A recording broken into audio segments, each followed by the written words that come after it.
I am announcing that today we are filing a lawsuit against Donald Trump for violating the law as part of his efforts to generate profits for himself, his family, and his company. The complaint demonstrates that Donald Trump falsely inflated his net worth by billions of dollars to unjustly enrich himself and to cheat the system, thereby cheating all of us. He did this with the help of the other defendants, his children, Donald Trump Jr., Ivanka Trump, and Eric Trump, and former Trump Organization CFO Alan Weisselberg and Trump Organization Controller Jeffrey McConney. Mr. Trump and the Trump Organization repeatedly and persistently manipulated the value of assets to induce banks to lend money to the Trump Organization on more favorable terms than would otherwise have been available to the company, to pay lower taxes, to satisfy continuing loan agreements, and to induce insurance companies to provide insurance coverage for higher limits and at lower premiums.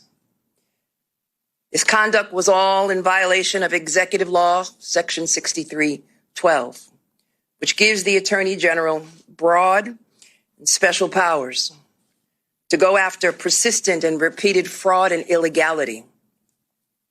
As part of demonstrating illegality under that section of Law 6312, we show that they violated several state criminal laws. That was New York Attorney General Letitia James announcing a major lawsuit against Donald Trump and his children. Now, we'll get more about the details and specifically what they're alleging here, but I just want to show you this tweet from her, which adds that we're seeking to make Trump pay $250 million, ban the Trumps from running New York businesses for good, ban Trump and Trump Organization from buying commercial real estate in New York for 5 years, and we're making a criminal referral to the U.S. Department of Justice. So she's going for the jugular.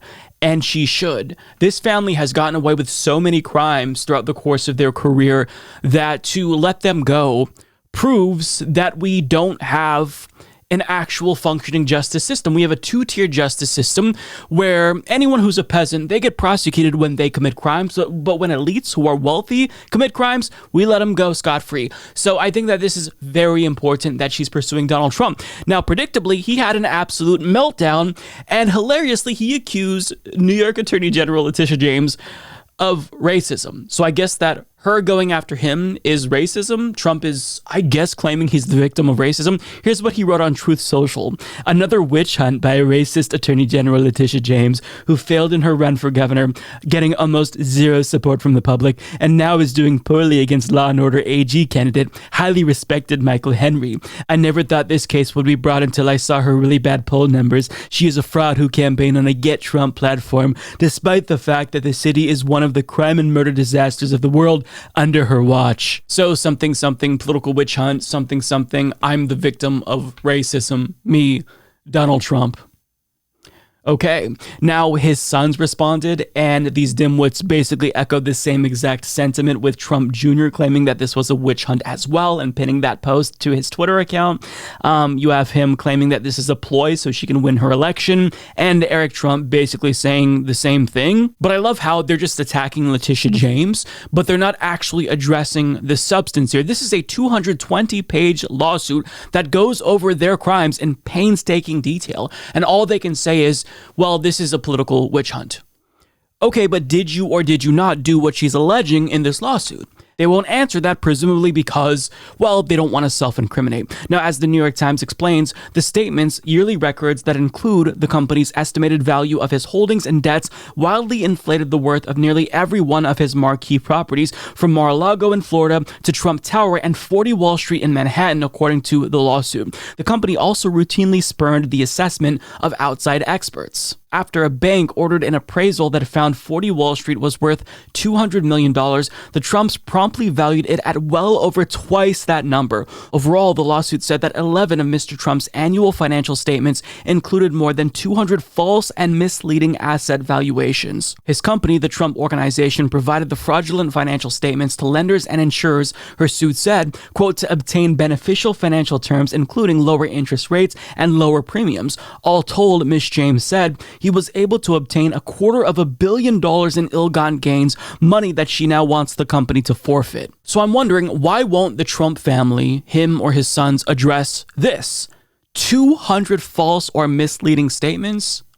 I mean, why can't they address the substance? I wonder why. Perhaps it's because maybe they're guilty of the alleged crimes here.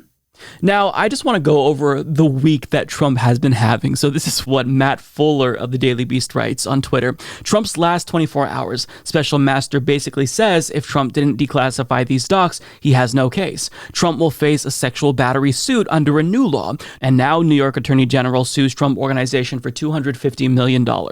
Yeah, so needless to say, he's not having the best week, or 24 hours to be specific. Now, he won't address the crimes that are being alleged in this 220-page lawsuit, and also his propagandists won't as well. I want to play a clip from Fox News. So they were airing the press conference from Attorney General Letitia James for a moment, up until she started to specifically name the crimes that are being alleged, and then they promptly turned away and moved on. Take a look. So the New York State Attorney General has just announced a rather lengthy and detailed layout of the lawsuit that she is putting against Donald Trump, former president. Some of this is really inside baseball unless it's your tax dollars in New York. And some people may even accuse it of being political because we're 48 days away from the midterm elections.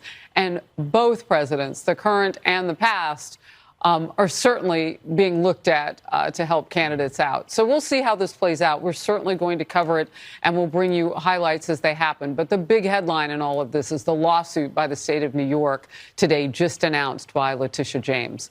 Let's move on. Oh, I love that so much. Nothing screams guilt like refusing to tell your viewers what is actually being alleged, because perhaps, as dumb as Fox News' audience is and as brainwashed as they are, if you actually lay out in great detail what is being alleged here with this lawsuit, maybe they won't have a counter.